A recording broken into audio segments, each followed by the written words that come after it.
Calculate power in A circuit.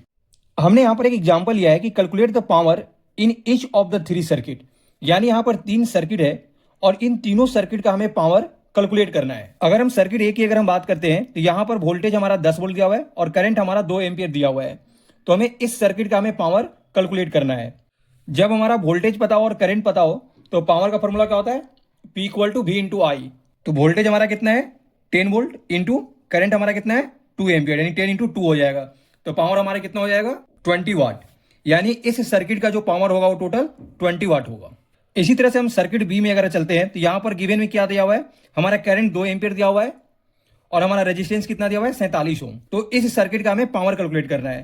तो जब हमारा करंट और रेजिस्टेंस जब हमें पता होता है तो पावर का फॉर्मूला क्या होता है हमारा P equal to I square R. I हमारा कितना है 2, तो यानी 2 के स्क्वायर हो जाएगा, आर हमारा कितना है 47। जब इसे हम सॉल्व करेंगे यानी 2 के स्क्वायर कितना हो जाएगा 4, यानी 4 इंटू 47, यानी जो पावर आएगा वो 188 वाट आएगा। यानी सेकंड सर्किट का जो पावर आएगा वो 188 वाट होगा। इसी तरह से अगर हम सर्किट सी की अगर हम बात करते हैं तो यहां पर हमारा भी दिया हुआ है वोल्टेज 5 वोल्ट और आर दिया हुआ है हमारा 10 ओम। तो इस सर्किट का हमें पावर हमें कैलकुलेट करना है। तो जब हमारा भी और आर पता हो, फॉर्मूला होता है वो होता है P equal to v square upon r, जहां पर भी कितना हमारा है 5, यानी 5 का स्क्वायर हो जाएगा और आर कितना हमारा है 10, यानी 5 के स्क्वायर कितना हो जाएगा 25 डिवाइडेड बाई 10। और जब इसे हम डिवाइड करेंगे तो पावर कितना आ जाएगा हमारा 2.5 वाट।